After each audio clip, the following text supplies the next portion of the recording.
Naniniwala naman si Senador Chis Escudero sa kakayahan ni Senador Alan Peter Cayetano na pamunuan ang Department of Foreign Affairs. Ayon kay Escudero, hindi ito bago kay Cayetano lalo't siya ay may hawak ng Senate Committee on Foreign Relations. May report si Joy Gumatay. Kampante si Senador Chis Escudero na magiging epektibong kalihim ng Department of Foreign Affairs si Senador Alan Peter Cayetano. Katunayan, kwento ni Escudero, sa pagsisimula pa lamang na ika-17 Kongreso ay puspusan ang paghahanda ng mambabatas sa mga gagampanan niyang tungkulin sa kagawaran. Kaya naman sa kanya na rin pinahawakan ng Senate Committee on Foreign Relations.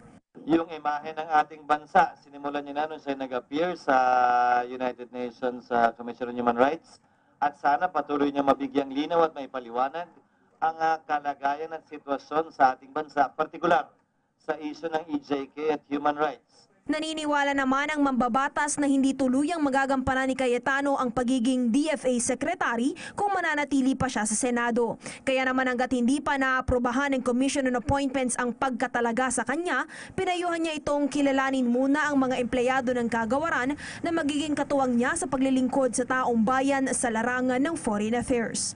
Sagot naman ni Escudero sa posibilidad na ibigay kay dating MMDA Chair Francis Tolentino ang ika-17 senador noong nagdaang halalan ang mababakanting posisyon ni Cayetano.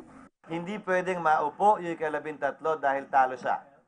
Hindi pwedeng maupo at pumalit sa pwesto ng isang nawala, nag-resign o namatay ng isang kandidatong natalo sa halalan. At dahil 2 taon na lamang ang unexpired period ni Senador Cayetano, nakikita ni Escudero na malaki ang tsansang hindi napunan pa ng Kongreso ang mababakanting posisyon, gayong kailangan pa ng batas sa pagsasagawa ng isang nationwide special elections na paglalaanan rin ng malaking pondo. Para sa PTV News, Joy Gumatay.